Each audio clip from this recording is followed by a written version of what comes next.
Your grandmother talked about the treehouse for 40 years, until she found it and everything changed. Rebecca Mitchell adjusted the baby in her arms as she watched her 4 children walking ahead of her on the narrow trail through the Great Smoky Mountains. 40 years had passed since her grandmother Eleanor had begun telling stories about the mysterious house hidden inside a giant tree, and everyone in the family had always thought they were just tales from an old lady losing her memory. But now, with her grandmother's old notebooks in her hands and a scribbled map she had found in the attic after the matriarch's passing, Rebecca was determined to prove the stories were real. Her brother David had mocked her the previous week, saying she was wasting precious time on childish fantasies, especially now that she had to care for 5 children alone after her husband left. "Mom, are you sure it's this way?" asked Nathan, the eldest at 12, looking back with a doubtful expression that strongly resembled his uncle's. "According to great-grandmother's notebook, after the heart-shaped rock, we should follow the stream until we find 3 flowering dogwoods together," Rebecca answered, trying to sound more confident than she felt. Emma, 10 years old, ran ahead with her characteristic energy, followed by the twins Ethan and Olivia, both 8, who were competing to see who could jump over more rocks along the path. The baby Benjamin slept peacefully in her arms, unaware of the adventure the family was on. The trail wound through ancient trees in the environmental reserve of Asheville, North Carolina. Rebecca had chosen a Saturday morning for the expedition, taking advantage of the children having no school and David being away on a business trip, thus avoiding another argument about her obsessions with the past. "Look!" shouted Emma, pointing to a rock formation in the distance. "It's a heart-shaped rock, just like great-grandmother Drew." Rebecca's heart raced. For the first time since they started walking, she felt she might not be chasing ghosts. The children ran toward the rock, excited by the discovery, while Rebecca consulted the notebooks again. "From here we follow the sound of the water," she instructed, hearing in the distance the murmur of a stream running through the trees. As they walked, Rebecca began to remember confusing fragments of her childhood.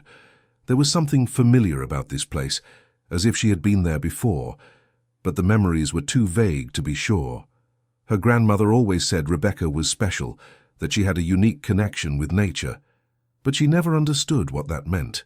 The stream appeared after another 15 minutes of walking, its crystal-clear waters reflecting the light filtered through the tree canopy.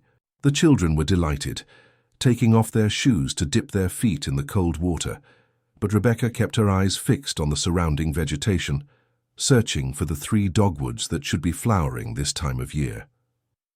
"Mom, why did great-grandmother never bring anyone here when she was alive?"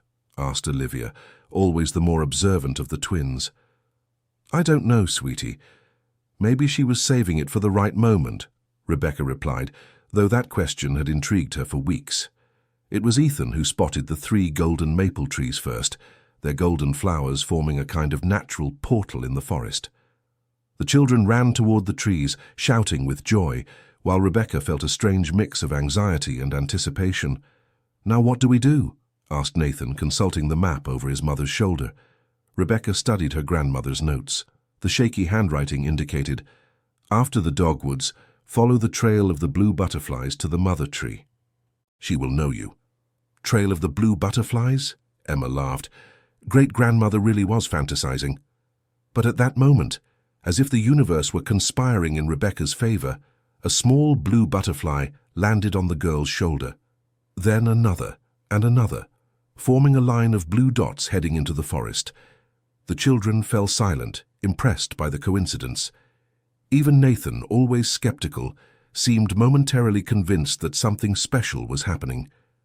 Rebecca felt her heart pounding in her chest as they followed the butterflies, which seemed to dance in the air toward a denser part of the woods. Dear listener, if you're enjoying the story, please take a moment to like and especially subscribe to the channel. It really helps us who are just starting out. Now continuing. After another 20 minutes of walking, they reached a clearing where stood the most imposing tree Rebecca had ever seen. It was a giant sequoia, over 50 feet in circumference, its roots forming a natural labyrinth on the forest floor. And there, exactly as her grandmother had described, was a natural opening in the trunk, large enough for a person to enter. The children were speechless, but Rebecca felt something deeper than surprise. It was recognition. She knew that tree, that place. Memories began to return in flashes. Herself, very small, playing among these roots, hearing stories, feeling protected and loved. "Mom, are you okay?" Nathan asked, noticing she had stopped walking and was staring at the tree with tears in her eyes. "I've been here before," murmured Rebecca, almost to herself. "When I was very little with Grandma Eleanor, Emma was the first to approach the opening in the tree, but Rebecca gently held her by the arm. "Let's all go together," she said, taking a deep breath. "If Grandma was right, this is our family inheritance." The opening led to a natural chamber inside the hollow tree trunk. To everyone's surprise, the space was larger than it seemed from the outside, and there were clear signs that someone had used it as a shelter.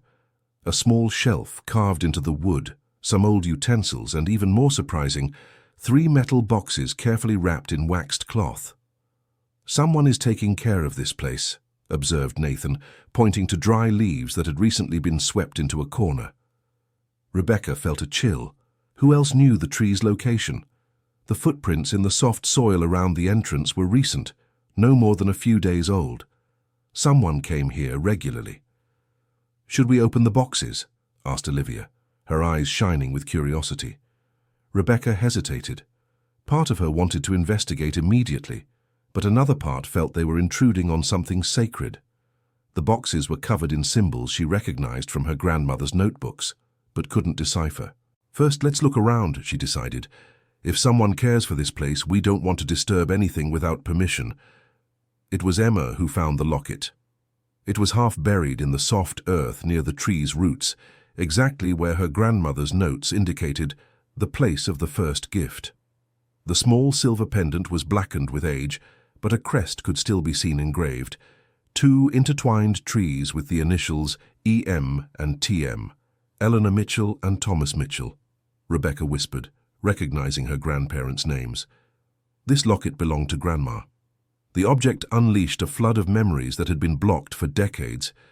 Rebecca remembered being there at 4 or 5 years old, watching her grandmother hide the locket in that exact spot. She remembered the matriarch's words, "One day, when you're a woman, you'll understand why some treasures need to stay hidden until the right time." "Why would great-grandma hide a locket here?" asked Ethan, examining the object with fascination. "Maybe to mark that this place is ours," replied Rebecca. But even as she spoke, she knew the truth was more complex. The sound of footsteps breaking dry branches made them freeze. Someone was approaching the clearing, and by the heavy, deliberate steps it wasn't an animal. Rebecca instinctively pulled the children closer, positioning herself between them and the tree's opening. "Everyone stay quiet," she whispered, trying to think quickly about what to do if they were discovered. A middle-aged man appeared at the edge of the clearing, wearing hiking clothes and carrying a large backpack.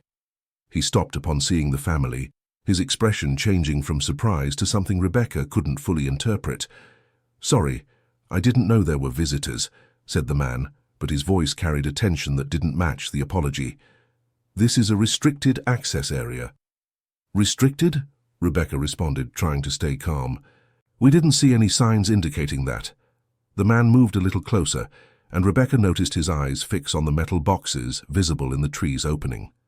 There was recognition in his gaze, as if he knew exactly what they contained. "Did you touch anything in there?" he asked, trying to sound casual, but Rebecca sensed the urgency behind the question. "We just got here," Nathan answered before Rebecca could speak. "We were just exploring." The man seemed to relax slightly, but continued watching the family carefully. Rebecca felt she was losing control of the situation and needed to make a quick decision. "Actually, this place has special meaning for our family," she said, deciding to be partially honest. "My grandmother used to tell stories about this tree when I was a child." "Your grandmother?" The man's interest was immediate and intense. "What was her name?" "Eleanor Mitchell," Rebecca answered, watching the stranger's reaction. The man's face changed completely. The tension vanished, replaced by something that seemed to be relief mixed with emotion. "Mrs. Eleanor," he murmured, almost to himself. She talked about you, about a special granddaughter who would one day come looking for the tree. Rebecca felt as if the ground had disappeared beneath her feet. How did this man know her grandmother? And more importantly, how did he know she would come looking for this place? "Who are you?" she asked, keeping the children behind her. "My name is Martin Harrison. I was your grandmother's friend. I've been taking care of this place for the last 15 years, waiting for someone from the family to show up." The man's words created more questions than answers. Rebecca had never heard her grandmother mention any Martin, and Eleanor had been someone who spoke openly about her friends and acquaintances. "Grandma never mentioned your name," said Emma, always direct. Martin smiled sadly. "Mrs." Eleanor had her reasons for keeping certain friendships secret, especially in her later years, when she knew her family thought she was losing her lucidity. Rebecca felt a pang of guilt. It was true that in the last few years, especially after she turned 80, the family had started treating the grandmother's stories as delusions of a failing mind. Now she wondered how many other fantasies of the matriarch were actually truths they had refused to believe. "What do you know about this place, we?" asked Rebecca, gesturing toward the tree. "I know your grandmother and grandfather bought this property in the 1950s when they were newlyweds. I know they planted many of the trees you saw on the hike here. And I know that when your grandmother needed to sell the property, in the 1980s, she stored some important documents here, hoping that one day someone from the family could retrieve them." The revelation hit Rebecca like a lightning bolt. She vaguely remembered the sale of a rural property when she was a teenager, a decision that caused her grandmother much sadness. At the time, she didn't understand why the matriarch was so shaken by the loss of land the family rarely visited. "What kind of documents?" Nathan asked, more interested in the adult's conversation than his other siblings, who had gone back to exploring the tree's roots. "Documents that proved the sale of the property wasn't completely legal," Martin replied, weighing his words carefully. "Your grandmother was deceived by people who took advantage of her age and the family's absence." Rebecca felt anger growing in her chest. Eleanor had been a strong and intelligent woman her whole life. The idea that someone could have taken advantage of her left her furious. "Why didn't she seek help? Why didn't she tell the family?" she asked. "She tried," Martin answered gently. "But when an elderly person starts talking about fraud and conspiracies, people assume it's paranoia. Your grandmother knew that. That's why she hid the evidence and waited for someone younger, someone people would believe, to find the truth." The weight of responsibility fell on Rebecca's shoulders. Her grandmother had trusted her to uncover and correct an injustice that had lasted decades. But she also realized there was much more to this story than Martin was revealing. "How did you get involved in this?" she asked directly. Martin hesitated, looking at the children before answering. "I was a clerk at the county office where the sale was recorded. I saw irregularities, but at the time I was young. I needed the job and I was told to keep quiet. Your grandmother came to me years later when she started investigating on her own. I helped her gather evidence, and I promised to look after this place until someone from the family appeared." The story was getting more complex by the minute. Rebecca looked at the metal boxes inside the tree, knowing they contained the pieces of a puzzle her family didn't even know existed. "Can we open the boxes?" she asked. "That's why they're here," Martin replied, "but perhaps we should take the children home first. What you're going to find might be disturbing." "No," Emma protested, having heard the suggestion. "We helped find this place. We want to know what happened to our great-grandmother." Rebecca looked at her 4 children. They all seemed determined to be part of the discovery, and she realized they had a right to know their own family's history, even if it was complicated. "All right," she decided, "but if I say it's time to leave, everyone goes without arguing. Agreed?"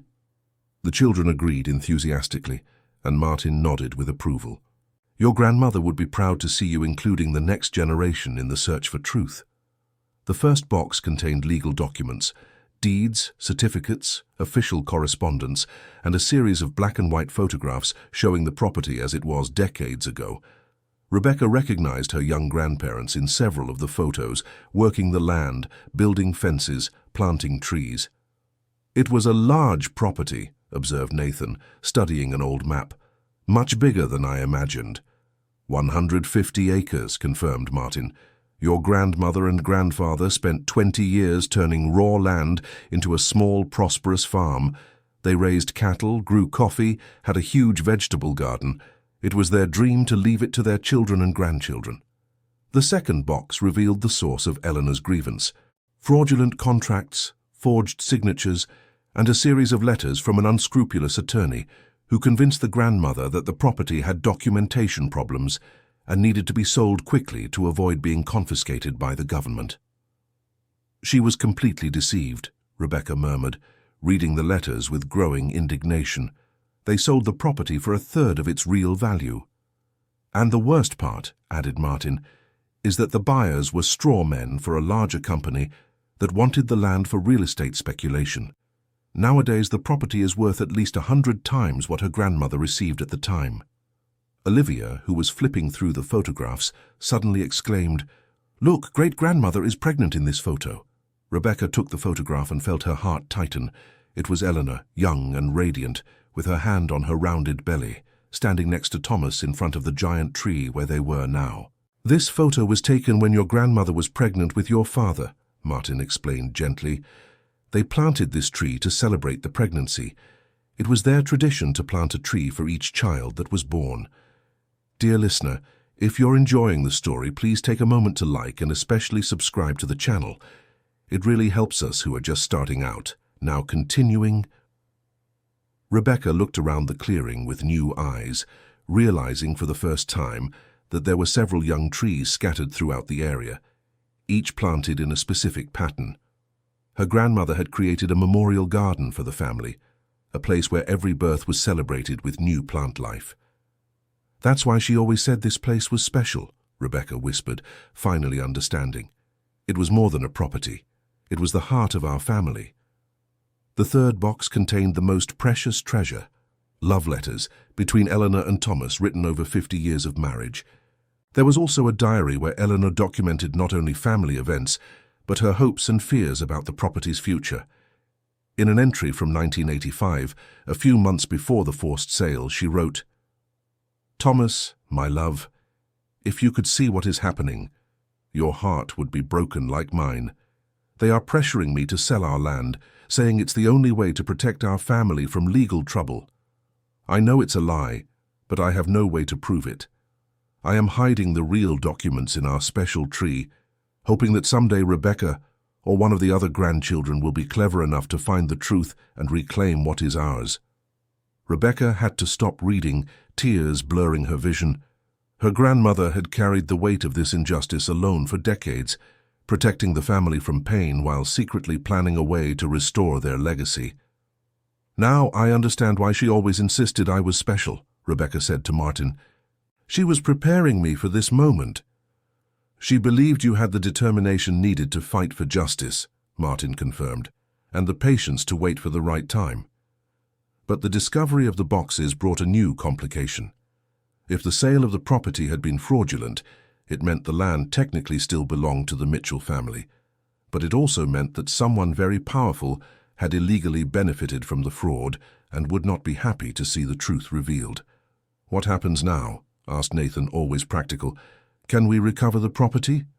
"It's possible," Martin replied carefully, "but it will be a long and expensive legal battle, and the people who benefited from the original fraud, well, they still have a lot of power and influence in the region."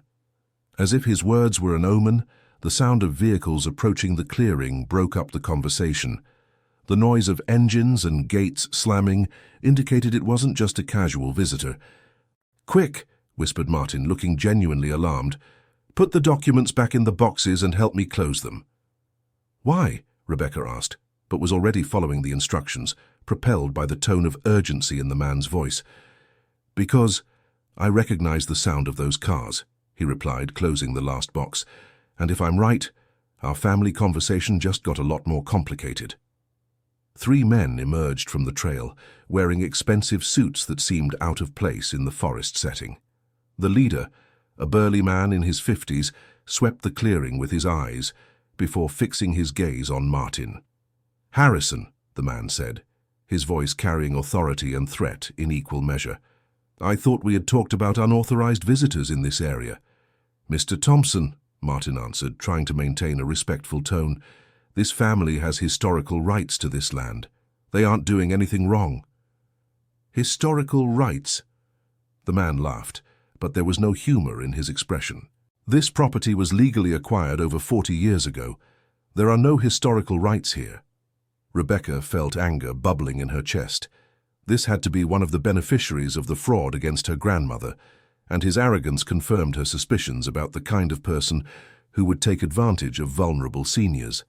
Actually, said Rebecca, stepping forward, our family has documents that could question the legality of that acquisition. Thompson's look turned dangerous. What kind of documents? Documents that prove my grandmother was deceived during the sale of this property in the 1980s, Rebecca answered, surprised at her own courage. Documents that show fraud, undue pressure, and signature forgery. The silence that followed was tense.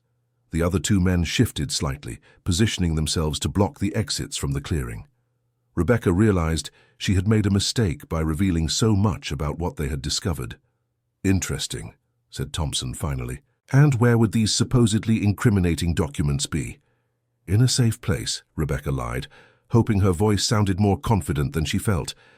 Mom, Emma whispered, tugging at the hem of Rebecca's dress. I'm scared. Concern for the children overrode any impulse to confront the men. Rebecca realized she had put her family in danger with her determination to uncover the truth about her grandmother.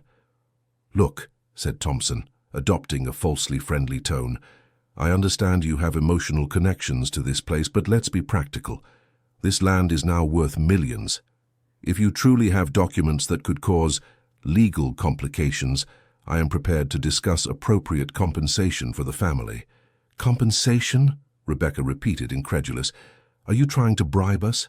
I'm trying to resolve a misunderstanding in a civilized manner, Thompson replied, but his patience was clearly wearing thin. Less friendly alternatives could be unpleasant for everyone involved. Martin moved closer to Rebecca. Perhaps we should discuss this elsewhere, he said quietly. With the children present, Rebecca understood the message. They needed to get out of there, but without giving the impression they were fleeing. She looked at her children, who seemed confused and frightened by the tension between the adults. You're right, she said to Martin. This isn't a suitable conversation for the children. Very sensible, agreed Thompson. But before you go, I'd like to take a look at anything you might have found here. For safety reasons, of course. Rebecca felt panic rise in her throat. If they inspected the tree and found the boxes, all the evidence her grandmother had carefully preserved could disappear. We didn't find anything but an interesting tree, she lied, trying to sound casual. The children enjoyed exploring, but there was nothing special here. Thompson studied her face for a long moment, clearly trying to decide whether he believed the lie. Finally, he gestured to one of his men, who approached the tree to investigate. Rebecca watched, helpless, as the man entered the opening in the trunk.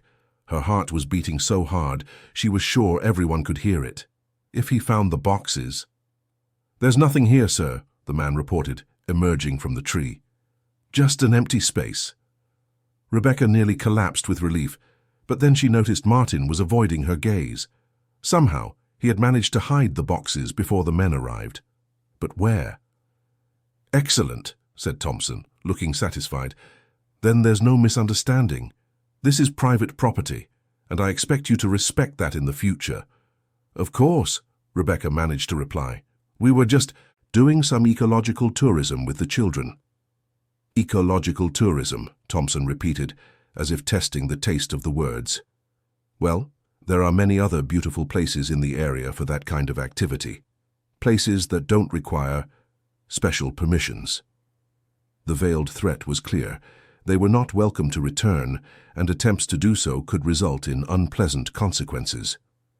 We understand perfectly, said Martin, taking a step toward the trail, and we thank you for your hospitality. The next 15 minutes were the longest of Rebecca's life. They walked in silence along the trail, discreetly escorted by Thompson's men, who kept their distance but never went out of sight. The children sensed the tension and stayed quiet, even Emma losing her usual energy. Only when they got back to the reserve parking lot and saw Thompson's men drive away in their luxury cars, did Rebecca finally manage to breathe normally. "Martin," she whispered as soon as they were alone. "Where are the boxes?" "Hidden," he replied simply. "Your grandmother taught me a few tricks over the years. That tree has more secrets than just an obvious opening."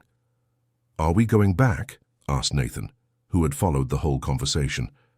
"Not today," Rebecca decided. "We need to think carefully about what to do next." But as she drove home with the children, Rebecca knew she couldn't simply forget what she had discovered.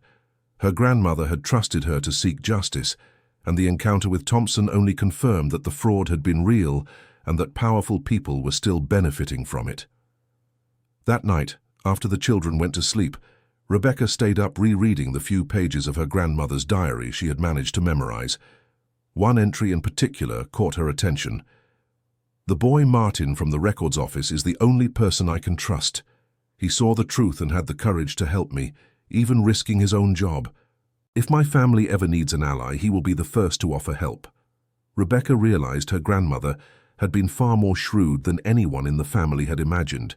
She had identified an injustice, gathered evidence, recruited an ally, and created a long-term plan for correction. The only element she couldn't control was when someone in the family would have enough courage to follow in her footsteps. The next day, Rebecca decided to do her own research. She took Benjamin to daycare and the other children to school, then drove to the county records office. If Martin had worked there in the 1980s, there might still be records of the employees from that time. The clerk, a middle-aged woman named Susan, was very helpful when Rebecca explained she was researching family history. "Martin Harrison," Susan repeated the name thoughtfully. "That name sounds familiar. Let me check the old archives." After 20 minutes of searching, Susan returned with a yellowed folder. "Here it is. Martin Harrison worked here from 1979 to 1987 as a clerk. He was dismissed for irregularities in the procedure." "What kind of irregularities?" Rebecca asked, though she suspected the answer. "There aren't many details," Susan replied, flipping through the file. "But there's a note from the supervisor saying he questioned the validity of some documents and refused to process certain transactions without additional investigation." Rebecca smiled sadly. Martin had lost his job for trying to protect people like her grandmother. That explained his dedication to caring for the hideout site all these years. He was trying to make up for not being able to do more at the time. "Can I see the property records for the Mitchell farm from 1985? asked Rebecca. "That will require a more detailed search," Susan explained, "and there's a fee for accessing historical records." Rebecca paid the fee without hesitation. If there were inconsistencies in the original documents, she wanted to see them with her own eyes. 2 hours later, she was studying photocopies of the sale records for her grandmother's property. Even to her untrained eyes, there were obvious problems. Eleanor's signature on the sale deeds looked different from her signature on other documents from the same period. The dates on the preparatory documents didn't make sense. Some were dated after the supposed sale date. And most importantly, the declared sale amount was listed as well below the market value at the time. "These documents were falsified," murmured Rebecca, comparing the signatures side by side. "Excuse me?" Susan asked, overhearing the comment. "Nothing, just talking to myself," Rebecca replied quickly. She didn't want to alert anyone to her findings until she decided on her next move. But as she was leaving the records office, Rebecca noticed a familiar car parked across the street. It was the same make and color as the vehicles Thompson's men had used the day before. Coincidence? She doubted it. Driving home by an indirect route, Rebecca confirmed she was being followed. The car kept a respectful distance, but made every same turn she did. The realization that she was being watched left her simultaneously frightened and determined. Thompson clearly took seriously the possibility that she could cause problems for him. At home, Rebecca found a letter that had been delivered that morning. There was no return address, only her name handwritten on the envelope. Inside, a simple sheet of paper with a typed message. "Some truths are better forgotten. Think of the children." Rebecca's hands trembled as she read the message. The threat was clear and frightening. Thompson not only knew where she lived, but was trying to use her children to intimidate her. For a moment, Rebecca considered giving up. Perhaps it was better to forget the whole story, destroy the documents she had seen, and pretend she had never discovered the truth about the fraud against her grandmother.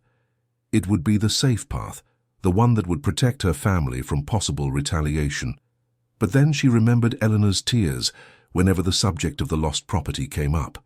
She remembered the years her grandmother had spent feeling powerless and cheated, carrying the weight of the injustice alone. And she remembered the trust the matriarch had placed in her to do what was right.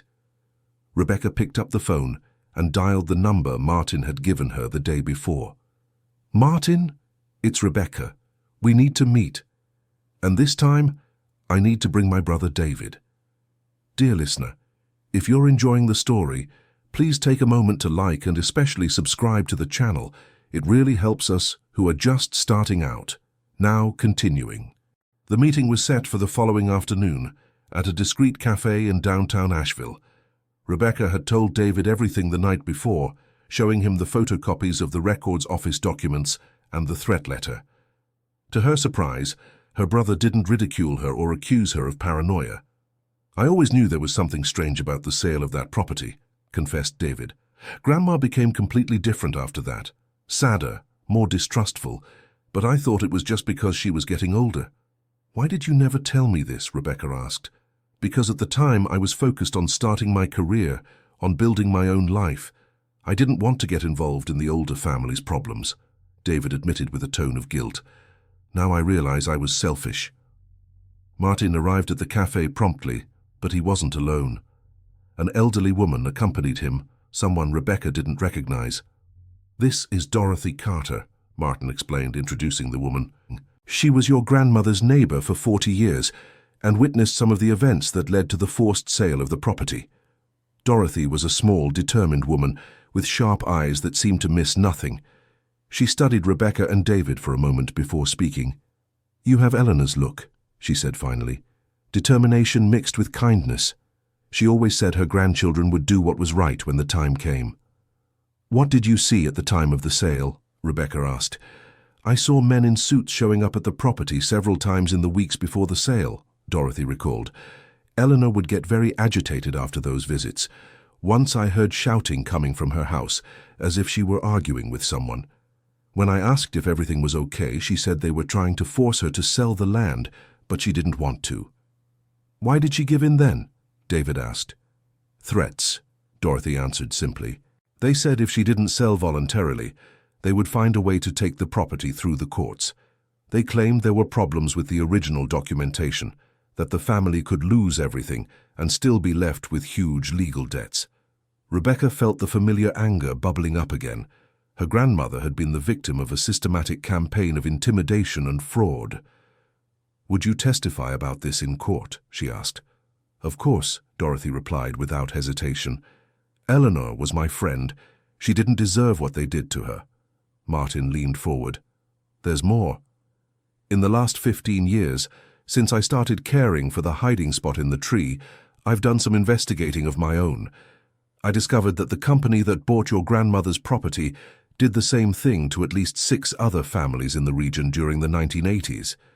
It's a pattern," David realized. "They had a systematic scheme to steal property from the elderly." "Exactly," Martin confirmed. "And most of the victims never knew they'd been cheated. Their families assumed the sales were legitimate." Rebecca felt a mix of relief and responsibility. Relief to know her grandmother hadn't been singled out randomly, but was a victim of a larger scheme, and responsibility because now she knew other families had also suffered injustices. "What's the statute of limitations for this type of fraud?" David asked, thinking of the legal implications. "In cases of forged documents and fraud against the elderly, one could argue there is no statute of limitations," Martin answered, "especially if we can prove it was a systematic criminal enterprise." The conversation was interrupted when Rebecca noticed a man sitting alone at a nearby table, trying discreetly to listen to their conversation. It was one of the men who had accompanied Thompson in the forest the day before. "We have company," she murmured to the others, subtly gesturing in the man's direction. Martin looked casually in the indicated direction and sighed. "They really aren't wasting any time." "Let's leave separately," David suggested. Rebecca and I first, you two in a few minutes. No, Dorothy surprised everyone. I'll talk to him.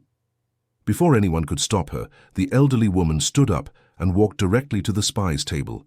Rebecca watched, fascinated, as Dorothy sat down uninvited and began an animated conversation with the clearly uncomfortable man.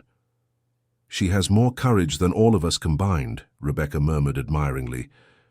Your grandmother chose her friends well, Martin commented with a smile.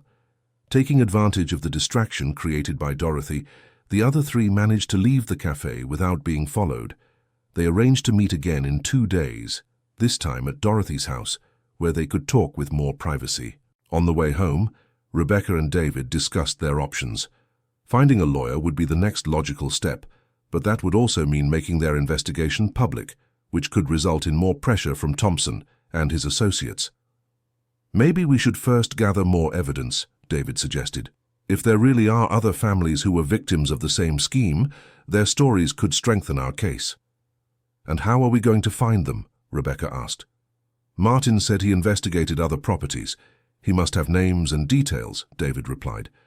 If we can find other victims willing to testify, we'll have a much stronger case, Rebecca finished the thought. But that night, their plans were complicated by a phone call. It was Thompson himself, having somehow gotten Rebecca's personal number. Mrs. Mitchell, his voice was polite, but carried a chill that made her shudder. I hope you've reflected on our conversation in the forest. What do you want? Rebecca asked directly. To avoid unnecessary misunderstandings, he replied. I understand your grandmother was important to you, and I respect that. That's why I'm prepared to make a generous offer to the family. What kind of offer? $500,000, Thompson said.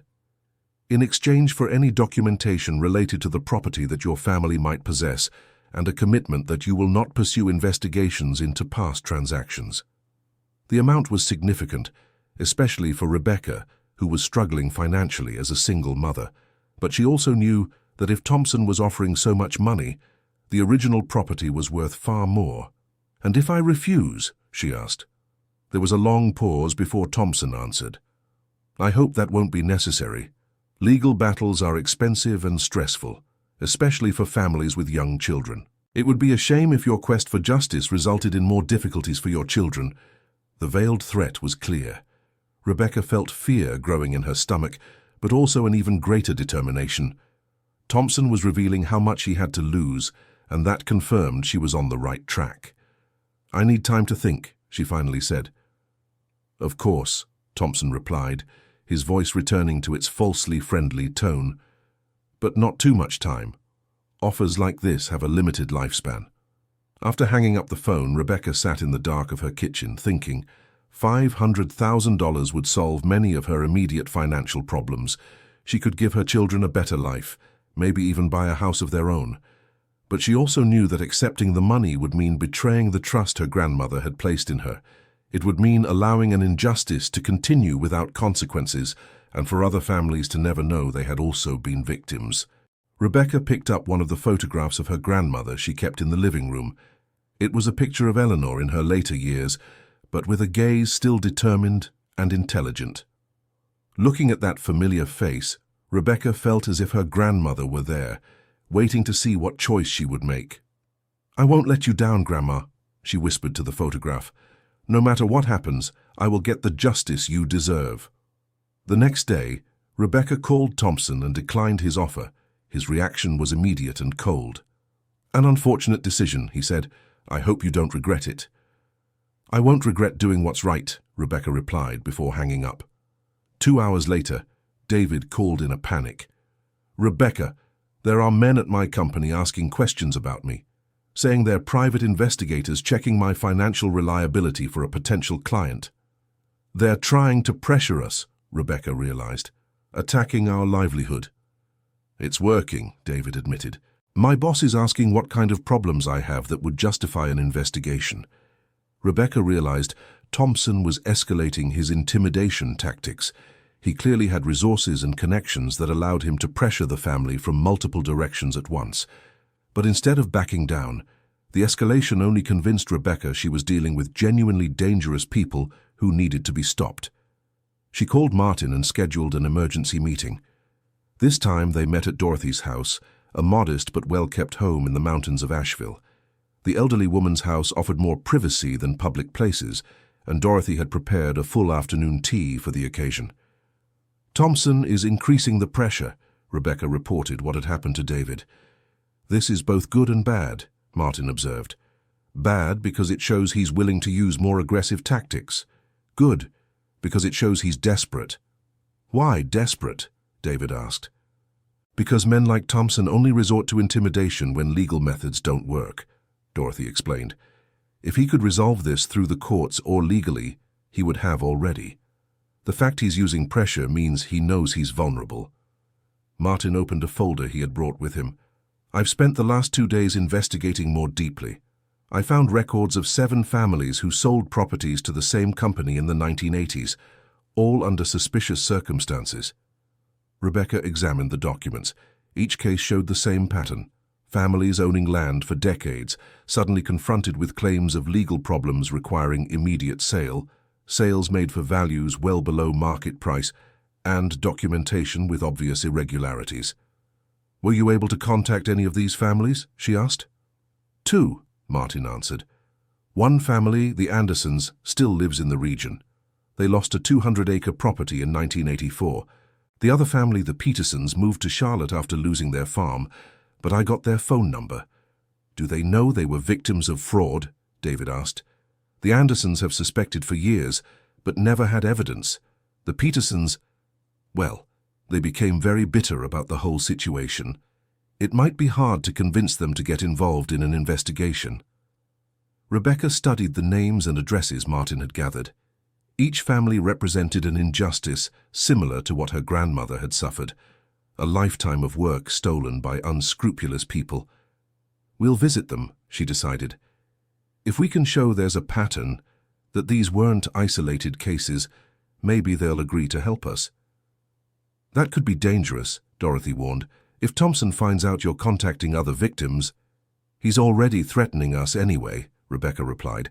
"At least this way we'll be doing something useful while being intimidated." David seemed less convinced. "Rebecca, I have a family to support. If I lose my job over this—" "I understand," Rebecca said, though she felt disappointed. "You don't have to be involved any further if you don't want to." "That's not it," David protested. "It's just, maybe we should be more strategic. Instead of confronting Thompson directly, what if we said we accept his offer, but asked for more time to gather all the documents?" "Pretend we're going to accept the bribe?" Rebecca asked. "Buy time," David corrected. "Meanwhile, we discreetly investigate the other families. If we gather enough evidence, we can go straight to the authorities with a solid case, instead of alerting Thompson to what we're doing." The suggestion made sense. Rebecca realized she had been acting emotionally, letting her anger over the injustice against her grandmother cloud her strategic judgment. "That's a good idea," she admitted. "But how do we explain the delay? Let's say we need to locate all the documents Grandma hid," David suggested. "That we think there are more materials beyond what we've already found." Martin nodded in approval. "And while you do that, I can be more open in my investigations. If Thompson is focused on you, maybe he won't notice I'm gathering information about the other victims." The plan had potential, but Rebecca knew it also had risks. Deceiving a man like Thompson was dangerous, especially if he discovered the truth. But it was better than the direct confrontation she had been considering. That afternoon, Rebecca called Thompson and explained she was interested in accepting his offer, but needed more time to gather all the relevant family documents. "How many documents could there be?" Thompson asked, suspicion in his voice. "My grandmother was very meticulous with paperwork," Rebecca lied smoothly. "There are several boxes of old documents we need to review. We want to make sure we're handing over everything you need. How much time do you need?" 2 weeks, Rebecca requested, hoping it would be enough time for Martin to investigate the other families. 1 week, Thompson countered. "And I want to be present when you review the documents to avoid misunderstandings." The condition created a complication Rebecca hadn't anticipated. How could they investigate other victims if Thompson was watching everything they did? "I need to discuss this with my family," she said finally. "Can I call back tomorrow?" "You may," Thompson agreed. But remember, patience has its limits. After hanging up, Rebecca realized she had gotten herself into an even more complex situation. Now she had promised documents that didn't exist and agreed to supervision that would make their real investigations impossible. But sometimes, she reflected, you have to create bigger problems to solve smaller ones. And at least now she had bought some time to plan her next move. The next morning, Rebecca woke up with an idea. If Thompson wanted to supervise the document search, she would give him exactly that, but not the real documents Martin had hidden in the forest. She spent the day creating an elaborate charade. First, she went to her house's attic and gathered several old boxes of family papers, old bills, letters, photographs, the children's school records, anything that looked potentially relevant to someone who didn't know the specific details. Then she called David and explained her plan. We'll give Thompson a convincing show of a family sifting through decades of paperwork. While he's busy watching that, Martin can work freely on the real investigations. It's risky, David observed. If he realizes it's a performance, that's why we have to be convincing, Rebecca replied. And who knows? Maybe we'll find something actually useful in the midst of all that paperwork. David reluctantly agreed to take part in the charade. They scheduled with Thompson for the next day, claiming they had located several boxes of documents in the attic of the grandmother's house, which actually belonged to an aunt who had inherited the house after Eleanor moved to a smaller apartment. Thompson arrived punctually, accompanied by one of the men Rebecca recognized from the forest. He examined the boxes with obvious interest, clearly hoping to find evidence that could compromise his operation. There's a lot of material here, he observed, flipping through random documents. Your grandmother really kept everything. She always said we never know when we'll need an old document, Rebecca replied, which was true. For 3 hours they sifted through old papers. Thompson seemed genuinely interested in every document, photographing some pieces with his phone. Rebecca realized he was looking for something specific, but didn't know exactly what. There's nothing here about the rural property, Thompson commented finally, his frustration beginning to show. Maybe she kept those documents separately, Rebecca suggested. I'll ask the other relatives if they know of anything else. Do that, Thompson replied. And remember, our offer expires in 5 days. After he left, Rebecca and David looked at each other, exhausted by the stress of maintaining the performance for hours. I think it worked, David said. He seemed to believe we were genuinely searching. But he also seemed to be looking for something specific, Rebecca observed. Something he still doesn't have. That night, Martin called with news about his investigations. I spoke with the Anderson family today. They are very interested to learn they weren't the only ones. Mrs. Anderson said she always suspected there were other victims. Are they willing to testify? Rebecca asked. More than that, Martin replied. They kept all the documents from the sale of their property, including correspondence with the attorneys. There are obvious inconsistencies that could support our case. And the Peterson family. More complicated, Martin admitted. Mr. Peterson is bitter and suspicious of anything related to the lost property, but his daughter Jennifer seems interested. She said her father never fully recovered from the loss of the farm and that the family always wanted there to be justice. Rebecca felt hope growing for the first time in days. If they could gather evidence from multiple families, they would have a much stronger case than any individual victim could present. When can we meet with them? She asked. The Anderson family can meet tomorrow afternoon, Martin answered. Jennifer Peterson said she could come from Charlotte over the weekend if it was worth it. It's definitely worth it, Rebecca said. Schedule the meetings. Meanwhile, I'll keep making Thompson believe I'm still looking for documents. The next day, while pretending to continue the search for old papers, this time at another aunt's house, Rebecca was mentally preparing for the meeting with the Anderson family. At 3 o'clock, she told Thompson she was tired and needed a break, promising to resume the search the next day. Half an hour later, she was driving to the Andersons' house on the outskirts of Asheville. The property where they now lived was modest compared to the farm they had lost, but well kept and welcoming. Mr. and Mrs. Anderson were a couple in their mid-70s, both with the kind of solidity and dignity that comes from a lifetime of honest work. They welcomed Rebecca and Martin with coffee and homemade cookies, but Rebecca could see the pain in their eyes when the subject of the lost property came up. 45 years working that land, Mrs. Anderson said sadly. "We watched our children grow up there. We planted every fruit tree, cared for every animal, and then overnight we were told we could lose everything if we didn't sell immediately." "Who said that?" Rebecca asked. "An attorney named Attorney Sullivan," Mr. Anderson answered, his voice heavy with bitterness. "He said there were problems with our property deeds, that someone was challenging our ownership of the land in court. He said if we didn't sell voluntarily, we could be forced out without receiving anything." Rebecca recognized the attorney's name from the documents she had seen at the county clerk's office. He was the same person who had pressured her grandmother. "Did you believe him?" she asked gently. "What could we do?" Mrs. Anderson replied. "We were simple folk. We didn't understand complicated laws, and he showed official papers, talked about lawsuits. We were scared." "But you later found out it was a lie?" Martin asked. "Years later," Mr. Anderson confirmed. "When we tried to question some things about the sale, we discovered there had never been any lawsuit challenging our ownership. It was all fabricated to pressure us." Mrs. Anderson went to fetch a box of documents she had kept from the time of the sale. "I saved everything," she explained. "My heart always told me something was wrong, even when my head accepted what they said." Rebecca examined the documents, seeing the same patterns she had identified in the sale of her grandmother's property. Questionable signatures, inconsistent dates, below-market values, and legal claims that never existed. "Why did you never sue?" she asked. "We tried," Mr. Anderson replied, "but the attorney we consulted said it would be difficult to prove fraud after so much time, and that a legal battle would cost more than we could afford." "And you accepted that?" Rebecca persisted. "What could we do?" Mrs. Anderson repeated the question that seemed to define their experience. "We were just two people against a system that seemed much bigger and more powerful than us." Rebecca felt a mix of sadness and anger.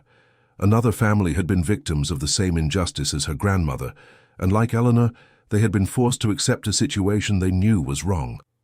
"What if I told you we now have evidence that this was a systematic scheme?" Rebecca asked. "That there are other families who suffered exactly the same thing, with the same methods and the same people involved?" Mrs. Anderson's eyes lit up for the first time in the conversation. "Other families?" "At least 7, Martin confirmed. "Possibly more." "And you think we can do something?" Mr. Anderson asked, his voice carrying a cautious hope. "I believe so," Rebecca answered, "but it will require all the victims to work together, share their evidence, and testify about what happened." The couple looked at each other, communicating silently in the way only long-time spouses can. Finally, Mrs. Anderson nodded. "We will help," she said firmly. "Even if we can't get our property back, at least other families will know the truth. And who knows," added Mr. Anderson, "we might prevent this from happening to anyone else in the future." Rebecca left the meeting with the Andersons feeling energized for the first time in days. Finally, she was building a coalition of people willing to fight for justice instead of facing the situation alone. But her energy was quickly tempered when she got home and found David waiting for her with a grim expression. "I got a call from my boss," he said without preamble. "Someone made an anonymous complaint alleging I'm involved in fraudulent activities. I'm going to have to go through an internal investigation at the company." Rebecca felt as if she had been punched in the stomach.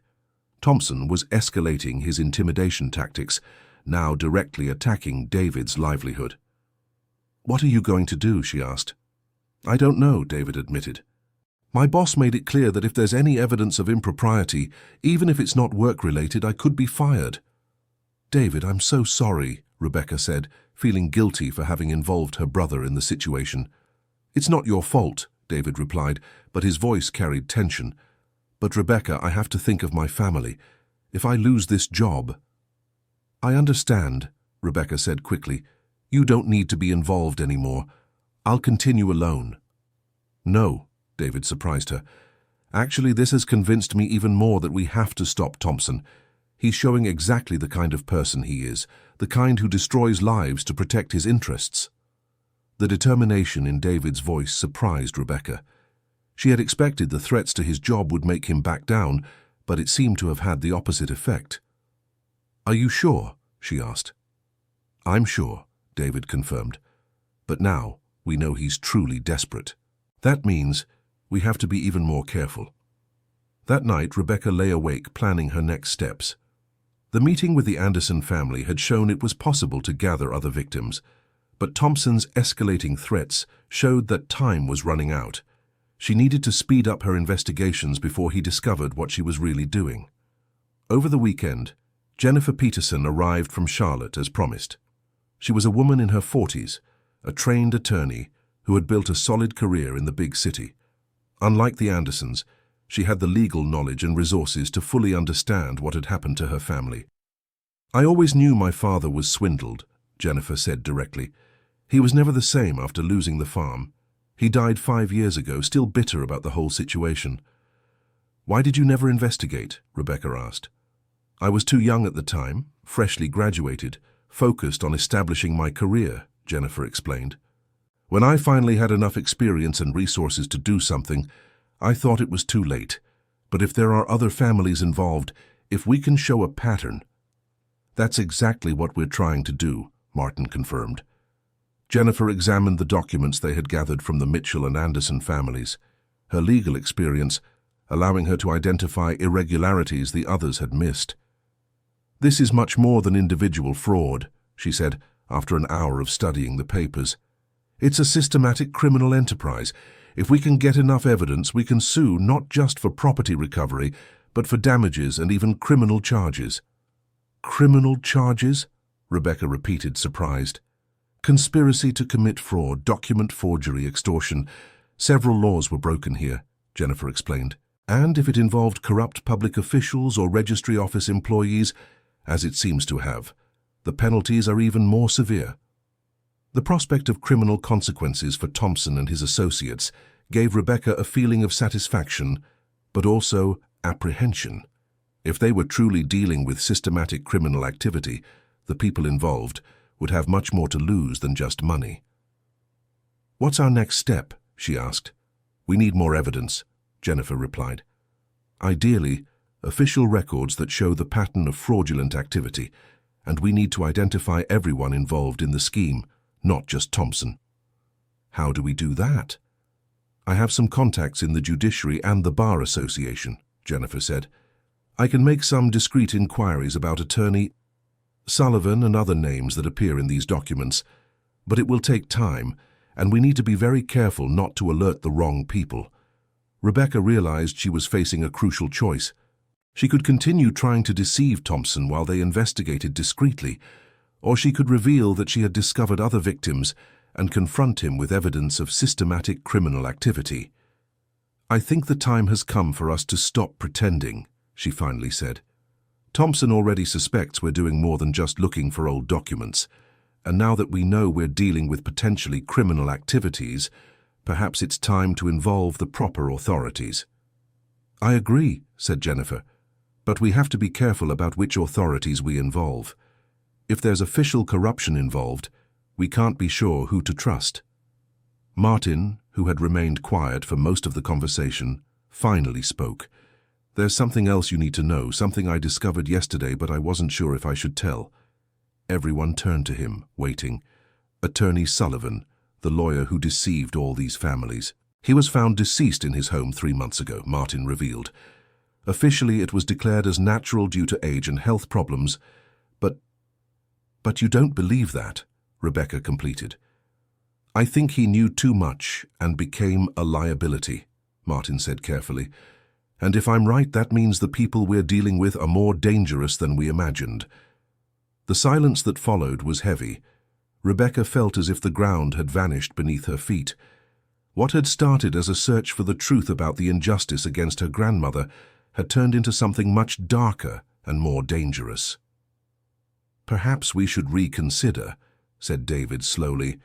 "If there's a possibility they eliminated the lawyer to protect their secrets." "That's exactly why we can't stop now," Jennifer interrupted with determination. "If Attorney Sullivan was silenced because he knew too much, then we are the only people who can expose the truth. We have an obligation to proceed, not just for our families, but for his memory too." Rebecca looked at each person in the room. David, clearly frightened but determined.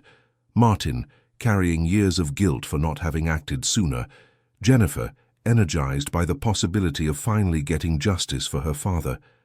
And herself, inspired by the memories of a grandmother who had trusted her to uncover the truth. "Jennifer is right," she finally said. "We've come too far to give up now. But we also need to be much more careful from here on out." "What does that mean practically?" David asked. "It means we stop pretending with Thompson," Rebecca answered. "Tomorrow, I'll call him and say we've discovered evidence of systematic fraud and that we're prepared to go to the authorities. But I'll also offer him one last chance to do the right thing." "That's very risky," Martin warned. "If he's actually involved in the situation with Attorney Sullivan—" "That's why we'll take precautions," Jennifer interrupted. "I'll arrange for copies of all our evidence to be deposited with trusted lawyers in Charlotte and Washington, D.C. If anything happens to any of us, that evidence will be automatically delivered to the authorities. And I'll make sure several people know exactly where we are and who we're talking to at all times," added Rebecca. "If Thompson wants to intimidate us, at least he'll know he can't do it quietly." The plan had risks, but Rebecca felt it was the only honest way to proceed. Her grandmother had trusted her to seek justice, not to hide from it when it got difficult. The next morning, Rebecca made the most difficult call of her life. "Mr. Thompson," she said when he answered. "This is Rebecca Mitchell. I need to speak with you about a very serious matter." "Of course, Mrs. Mitchell," Thompson replied, but she could detect tension in his voice. "I hope you have good news regarding our previous discussion." "Actually, I have different news," Rebecca said, struggling to keep her voice steady. "We discovered that the fraud committed against my grandmother was part of a systematic pattern. We found other families who were victims of the same methods, with the same employees involved during the same period." The silence on the line was long and heavy. "These are very serious accusations," Thompson said finally, his voice losing all pretense of cordiality. "I hope you have substantial evidence to support them." "We do," Rebecca answered. "Documents, witnesses, official records, enough evidence to interest both civil courts and criminal authorities." "And what exactly do you want from me?" Thompson asked. "Justice," Rebecca replied simply. "Acknowledgement of what was done, appropriate compensation for the harmed families, and assurance that this won't happen again." "And if I refuse?" "Then we go to the authorities with all our evidence and let justice take its course," Rebecca said. "But I'm offering a chance to resolve this civilly first." "What kind of compensation are you looking for?" "For my family, we want our original property back," Rebecca said. "For the other families, compensation equivalent to the current value of the properties they lost, plus punitive damages." Thompson laughed, but there was no humor in the sound. "You're talking about tens of millions of dollars." "We're talking about the amounts stolen from hard-working families over decades," Rebecca corrected. "Amounts that have been multiplied many times over by the illegitimate beneficiaries." "You have 48 hours to decide," Rebecca continued. "After that, we hand over our entire file to the authorities and let them decide what the appropriate compensation is for criminal conspiracy and systematic fraud." "Mrs. Mitchell," Thompson's voice was now icy, "you are making a very serious mistake. Some things are better left forgotten. And some injustices are too important to ignore," Rebecca replied before hanging up. Her hands were trembling as she placed the phone on the hook, but she also felt a sense of relief. Finally, she had stopped pretending and told the truth about what she knew and what she intended to do. Now it remained to wait and see how Thompson would react. She hoped he would choose negotiation, but she was prepared for the possibility he would choose war. The next 48 hours were the longest of Rebecca's life. She kept the children close, varied her routine to be less predictable, and made sure friends and family knew where she was at all times. David also took similar precautions, and Jennifer temporarily returned to Asheville to coordinate with the group. Martin disappeared completely, claiming he knew safe places where he could hide until the situation was resolved. On the morning of the second day, Rebecca received a call from a number she didn't recognize. "Mrs. Mitchell," said a woman's voice. "My name is Attorney Sarah Collins. I'm a lawyer representing some clients who believe they have mutual interests with your family." "What kind of interests?" Rebecca asked cautiously. related to certain rural properties in the Asheville region that may have changed hands inappropriately during the 1980s, Attorney Collins explained. My clients would like to meet with you to discuss a mutually beneficial resolution.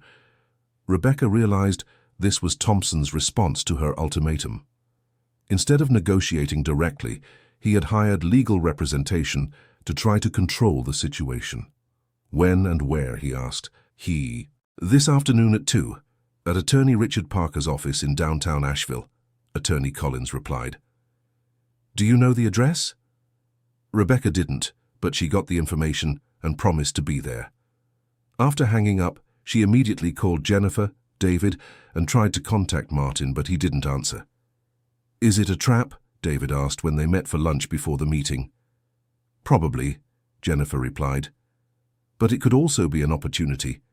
If they are offering negotiation through lawyers, it suggests they took our threats seriously, or that they want to lure us to a place where they can intimidate us more effectively, David observed. That's why we go carefully, Jennifer said. I'll record everything, and we'll leave copies of our location with trusted people. If anything happens to us, at least there will be a record. Attorney Richard Parker's office was in an elegant commercial building in downtown Asheville. The meeting room was impressive. Polished mahogany table, shelves of law books, a view of the mountains. Clearly, this was an office representing clients with significant resources. Attorney Collins was a woman in her 40s, professional and direct. She was accompanied by Attorney Parker, an older man with the kind of authoritative presence that comes from decades of handling complex legal matters. Thank you for coming, Attorney Collins began after introductions. My clients are interested in resolving some issues related to rural properties in the region. We understand you have concerns about transactions that occurred in the 1980s. Concerns is a mild way to describe it, Jennifer replied. We have evidence of systematic fraud, document forgery, and conspiracy to steal properties from hard-working families. Those are serious accusations, Attorney Parker observed. I hope you have substantial evidence to support them. We do, Rebecca confirmed, and we are prepared to present it to the appropriate authorities if we cannot reach a satisfactory resolution here. Attorney Collins consulted some notes. My clients are prepared to offer significant monetary compensation to settle any misunderstanding about these past transactions. What kind of compensation? David asked. $2 million for the Mitchell family, Attorney Parker announced. Proportional amounts for the other families involved. In return, you would sign a confidentiality agreement and renounce any future claim related to these properties. The offer was impressive. Far more money than Rebecca had imagined could exist in this situation. $2 million would solve all her financial problems and give the children opportunities she could never otherwise provide. But she also knew that accepting the money would mean allowing the injustice to continue without consequences, and that other families in the future could become victims of the same methods. And if we refuse? She asked. My clients hope that won't be necessary, Attorney Collins replied carefully, but they also want you to understand that legal battles are expensive, stressful, and unpredictable. Even with evidence, there's no guarantee of success in court.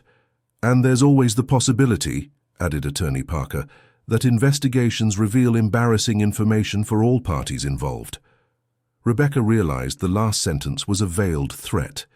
They were suggesting they had damaging information about the victims' families that they could use if necessary. What kind of embarrassing information? Jennifer asked directly. Oh, small things, Attor Parker responded, with a smile that didn't reach his eyes. Tax irregularities, documentation issues, perhaps matters related to the employment history of certain family members.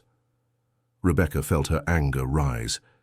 They were threatening to create problems for the victims if they refused to accept the bribe. Are you threatening to plant false evidence? She asked directly. Not at all, Attorney Collins replied quickly, simply observing that detailed investigations sometimes reveal complications no one expects. We need time to consider the offer, Jennifer said, clearly wanting to leave the meeting before the situation escalated. Of course, agreed Attorney Parker, but my clients need an answer by tomorrow at noon. After that, the offer will be withdrawn. And if we try to pursue legal action after refusing the offer, Rebecca asked. Then my clients will defend themselves vigorously using all available legal resources, Attorney Parker replied. And as I mentioned, thorough investigations sometimes reveal surprising information about all parties. The threat was clear now. Accept the bribe or face not only an expensive legal battle, but possible sabotage through fabricated charges or planted problems. Rebecca left the meeting feeling simultaneously encouraged and demoralized. Encouraged because the $2 million offer confirmed that Thompson and his associates were genuinely worried about the evidence they had gathered. Demoralized because she realized she was dealing with people who wouldn't hesitate to destroy their lives if necessary to protect their secrets. That night, the 3 victim families gathered at Dorothy's house to discuss the offer.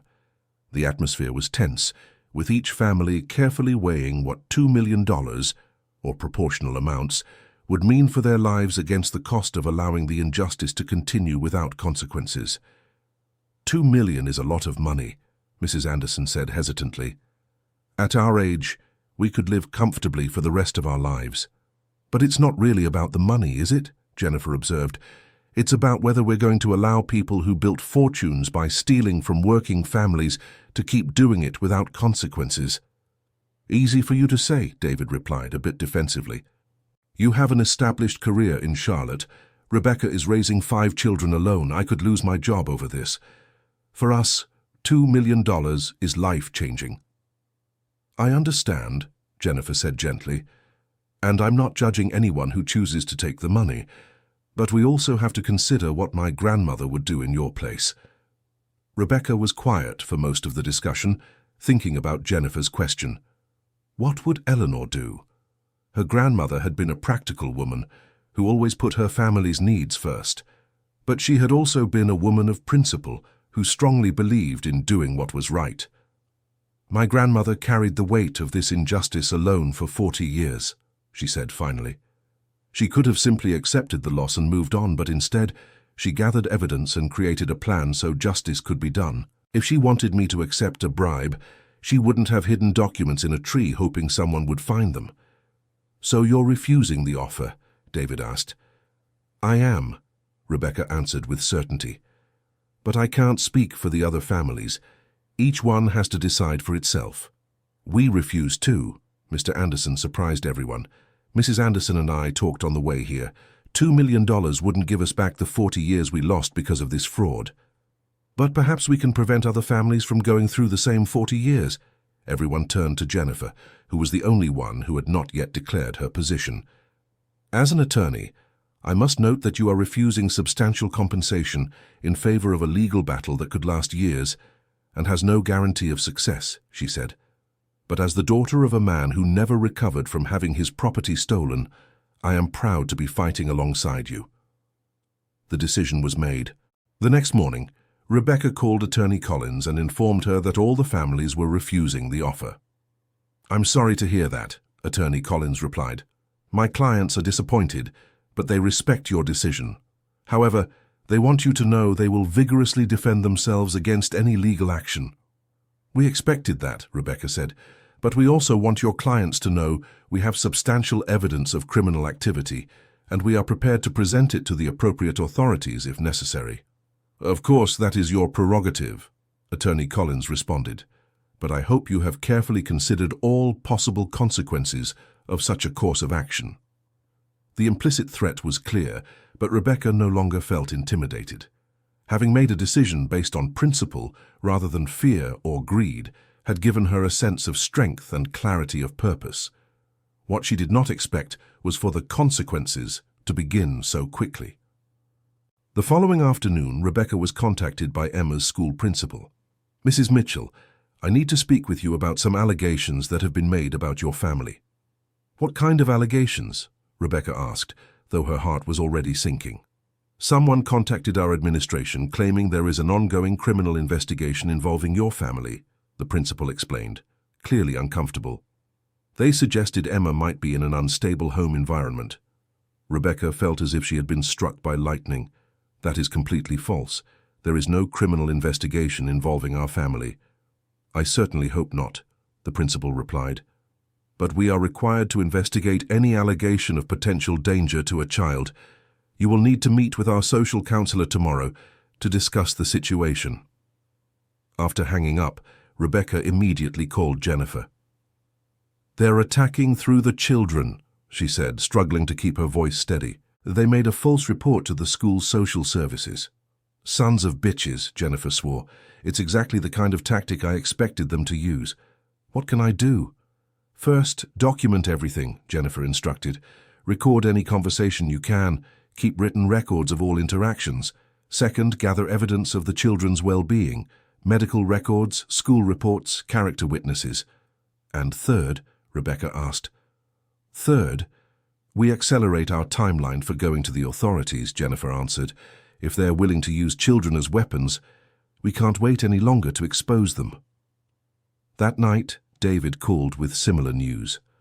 "I've received a summons for a full tax audit of the last 5 years," he reported. "Apparently, there was an anonymous tip about possible irregularities." "They're attacking all of us simultaneously," Rebecca realized. "Trying to overwhelm us with so many problems, we won't have the time or energy to continue the investigation." "It's working," David admitted. "Between the investigation at work, the tax audit, and now this.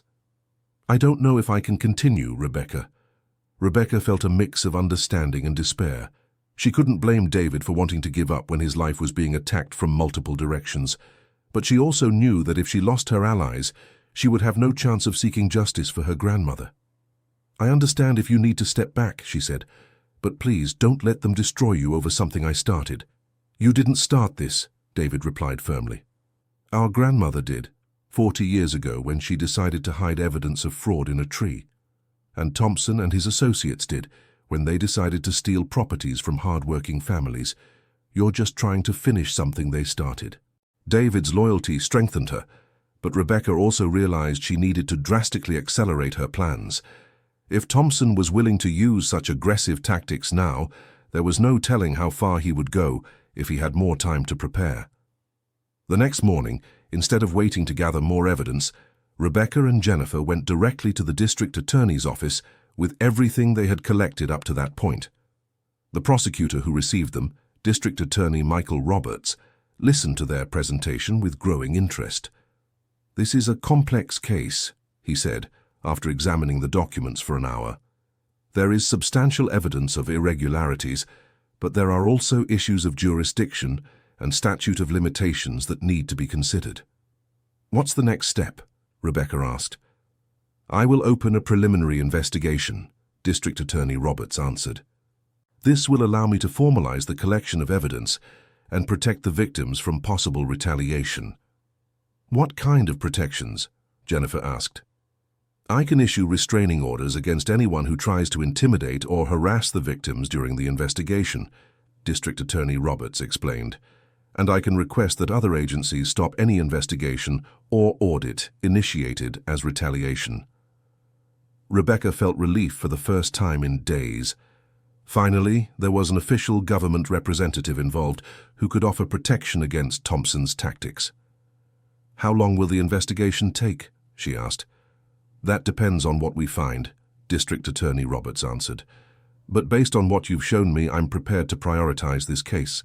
Systematic fraud against the elderly is something we take very seriously." When Rebecca arrived home that afternoon, she felt more hopeful than she had in weeks. Finally, there was light at the end of the tunnel, a real possibility that justice could be done. But her hope was quickly tempered when she found Martin waiting for her on the porch. He looked pale and nervous, very different from the confident man she had met in the forest. "Rebecca, we need to talk," he said urgently. "Some things have happened that you need to know." "What kind of things?" she asked, feeling the fear return. "Attorney Sullivan, the lawyer I said was found deceased 3 months ago," Martin began hesitantly. "I lied about the details. He wasn't found at home. He disappeared and the body was never found." Rebecca felt as if the world were spinning. "Why did you lie?" "Because I was scared," Martin admitted. "And because I thought you would give up if you knew the full truth." "What full truth?" Rebecca asked, though she wasn't sure she wanted to hear the answer. "Attorney Sullivan was working with the authorities," Martin revealed. "He had decided to cooperate in an investigation into corruption at regional notary offices. 2 weeks after he started providing information, he disappeared. The weight of the revelation hit Rebecca like an avalanche. If Attorney Sullivan had disappeared for cooperating with the authorities, it meant the people they were investigating were genuinely dangerous, capable of far more than using legal intimidation tactics. "Why are you telling me this now?" she asked. "Because I found out today that you went to the district attorney's office," Martin answered. "And I need you to understand that if you proceed with this, you may be putting yourselves in real physical danger, not just legal inconvenience." Rebecca looked at the house where her 5 children were doing homework and playing, unaware of the dangers they might be facing because of her quest for justice. For the first time since she had found her grandmother's tree, she wondered if she was making the right choice. "What do you think I should do?" she asked Martin. "Honestly," he replied, "I think you should take your kids and move far away from here. Forget the property, forget justice, forget everything. Some battles aren't worth the price they may demand." "And you?" Rebecca asked. "What will you do?" "I'm going to disappear too," Martin answered. "Like I should have done 3 months ago, when Attorney Sullivan disappeared. I stayed too long hoping someone from the family would show up, and now it might be too late for all of us." After Martin left, Rebecca sat on the porch for hours, thinking. She had begun this journey with the simple goal of honoring her grandmother's memory by discovering the truth about a lost property. Now she was facing the possibility that continuing this search could put her children in real danger. But she also realized that giving up now would mean Attorney Sullivan had disappeared for nothing, that her grandmother had spent 40 years carrying an injustice for nothing, and that other families would continue to be victims in the future. When David arrived for dinner as planned, Rebecca told him everything Martin had revealed. "Jesus," David whispered after hearing the full story. "Rebecca, maybe we should accept that we've lost. This is much bigger and more dangerous than we imagined." "Perhaps," Rebecca agreed, "but I also think about what happens if we quit now. Thompson and his associates learn they can intimidate and threaten people to escape the consequences of their crimes. Other families suffer what our grandmother suffered, and Attorney Sullivan, his sacrifice means nothing." "What if it costs us our lives?" David asked. "Is it worth it?" Rebecca looked out the window to where Nathan was helping Emma with her math homework, while the twins played with Benjamin on the living room floor. Her family was the most important thing in the world to her. But she also knew that the kind of world where injustice had no consequences was not a world she wanted to leave for her children. "I don't know," she finally admitted. "But I know that if we quit now, I'll spend the rest of my life wondering if I could have made a difference if I'd had the courage to try. What if we try and it goes wrong? Then at least we tried," Rebecca answered, "and maybe our attempt will inspire other people not to give up when they face similar injustices." David was quiet for a long moment, clearly wrestling with the decision. Finally, he sighed deeply. "All right," he said, "but if we're going forward, we need to be much more careful. No more meetings in isolated places, no more solo investigations. And we need to have an exit plan if things get too dangerous." "I agree," Rebecca said, feeling a mix of relief and apprehension. David was still with her, but they both knew they were entering truly dangerous territory. The next day, Rebecca called District Attorney Roberts and reported what Martin had revealed about Attorney Sullivan. The prosecutor's reaction was immediate and serious. "If there's a possibility that witnesses have been intimidated or worse, that completely changes the nature of this investigation," he said. "I'll request police protection for you immediately." "Police protection?" Rebecca repeated, the full weight of the situation finally hitting her. "Security officers who will maintain surveillance on your homes and families while the investigation proceeds," Attorney Roberts explained. "It's a standard precaution in cases where witnesses may be at risk." The idea of having police watching her house was both comforting and terrifying. Comforting because it meant real protection for her children. Terrifying because it confirmed the danger was real enough to justify such measures. "For how long?" she asked. "Until we solve the case or determine the threat has passed," Attorney Roberts answered. "But Rebecca, I need you to understand that once we request witness protection, there's no going back. This investigation will become public, and very powerful people will know you are cooperating with the authorities. Rebecca realized she was at the final point of no return. Once she accepted police protection, she would be completely committed to this course of action, regardless of the consequences. "I need to talk to my family first," she said. "Of course," Attorney Roberts agreed. "But don't take too long. If dangerous people are involved, time is of the essence." That night, Rebecca gathered all her children in the living room and explained the situation in a way appropriate for their ages. That their great-grandmother had been a victim of bad people who stole property from hard-working families. That she was trying to get justice for their great-grandmother and other families, and that because of this, bad people might try to intimidate or scare them. "Will we have to move, Wake?" asked Emma, always practical. "Not necessarily," Rebecca answered. "But we might have police officers protecting our house for a while." "Like on TV?" Ethan asked, with the kind of fascination only an 8-year-old can have with the idea of police protection. "Something like that," Rebecca smiled, despite the gravity of the situation. "But I want you all to understand this is serious. You must always tell me where you are, never go out alone, and if any stranger tries to talk to you, run to the nearest adult immediately." Nathan, always the most mature, asked the question Rebecca was dreading. "Mom, is it worth it? Is it worth putting our family in danger over something that happened so long ago?" Rebecca looked at each of her children, thinking of the answer. "I don't know," she said honestly. "But I know your great-grandmother trusted me to do what was right. And I know if we don't try to stop these people, they'll keep hurting other families." "Then let's help stop the bad people," Olivia said with the simple determination of childhood. "Let's help great-grandma," added Emma. Rebecca felt tears coming to her eyes. Her children, even without fully understanding the implications, were willing to support her quest for justice. Their trust strengthened her resolve. The next morning, Rebecca called Attorney Roberts and requested witness protection for her family. "Good decision," he said. "I'll make the arrangements immediately. And Rebecca?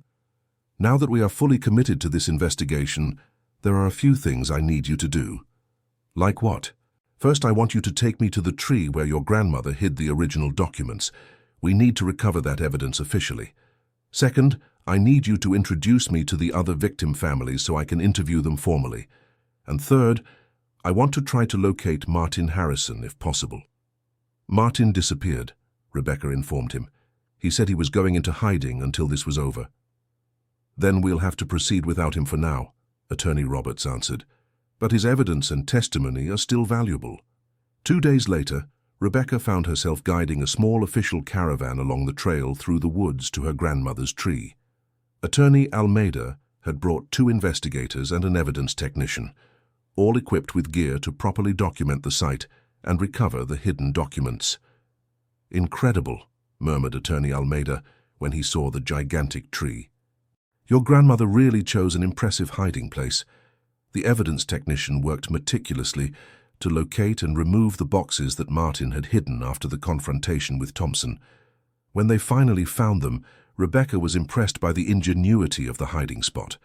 A natural chamber within the tree's roots that was practically invisible unless you knew exactly where to look. "How many documents are here?" asked one of the investigators, awed by the amount of material in the boxes. "Evidence of decades of systematic fraud," Rebecca answered. "My grandmother documented everything meticulously." As the technicians catalogued the documents, Rebecca walked around the clearing, remembering her first visit with the children just a few weeks ago. It felt like a lifetime since that day of innocent discovery. "Mrs. Mitchell?" Attorney Almeida interrupted her reflections. "There's something here you should see." Rebecca approached where he was examining one of her grandmother's letters. "What is it?" "A letter addressed specifically to you," he said, handing her a yellowed sheet of paper.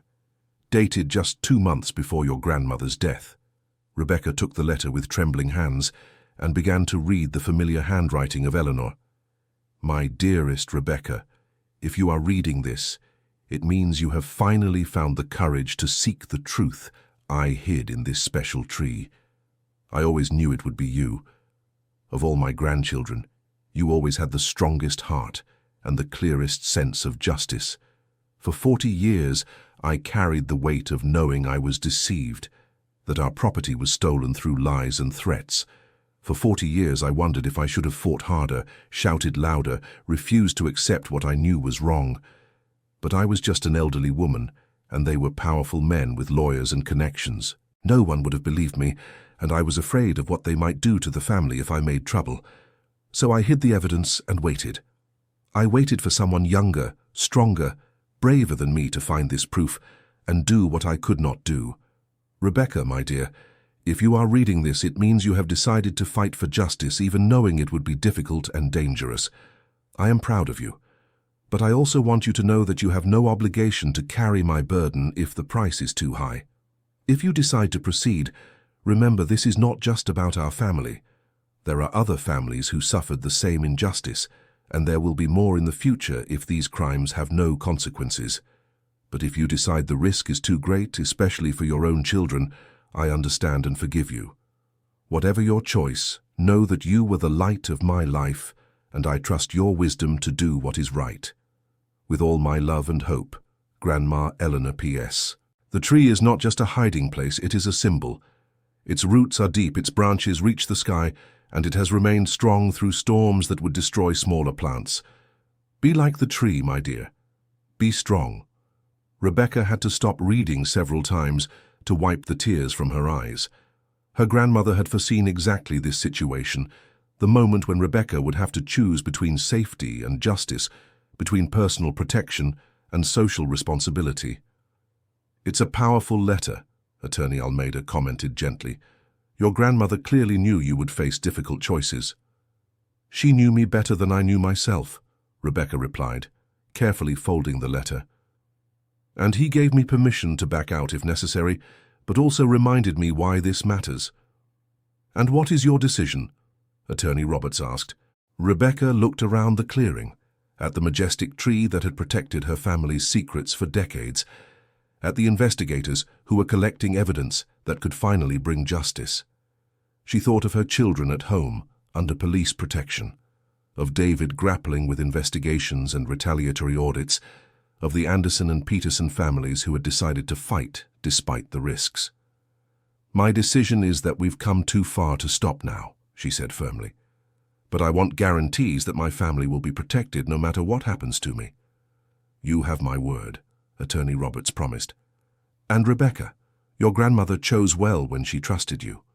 With this evidence and the testimonies we've gathered, we have a strong case. I can't promise it will be easy, but I can promise it will be fair." As she drove home that afternoon, Rebecca felt a complex mix of emotions. Fear for what the future might bring, but also a sense of purpose she hadn't felt in years. She was honoring her grandmother's memory, protecting other families, and teaching her own children that some battles are worth fighting, no matter the cost. The coming months would be difficult, she knew. There would be court hearings, depositions, possible intimidation attempts, and the constant tension of living under protection. But for the first time since she had found her grandmother's tree, Rebecca felt she was on the right path. When she arrived home and saw her children playing in the garden under the watchful eyes of the protection officers, Rebecca touched her grandmother's letter in her pocket and whispered a silent promise. "I will be strong like the tree, Grandma. I will be strong." 6 months later, Rebecca was sitting in a courtroom watching as Thompson and 5 associates were sentenced for systematic fraud, document forgery, and criminal conspiracy. The evidence her grandmother had meticulously preserved, combined with testimonies from the victimized families, had resulted in convictions for all defendants. More importantly, the court had ordered the full restitution of all stolen properties or equivalent compensation at current value. For the Mitchell family, this meant the recovery of their original property, now worth 15 times what Eleanor had received in the forced sale. But for Rebecca, the true victory wasn't financial. It was seeing justice served, seeing that decades-old crimes still had consequences, and knowing that future families might be protected because she had the courage to fight. Dear listener, if you're enjoying the story, please take a moment to like and especially subscribe to the channel. It really helps us who are just starting out, now continuing. The day after the trial, Rebecca took all 5 of her children back to her grandmother's tree. This time, not as fugitives or investigators, but as a family celebrating a hard-won victory. "Is it really ours now?" asked Emma, touching the giant trunk of the tree.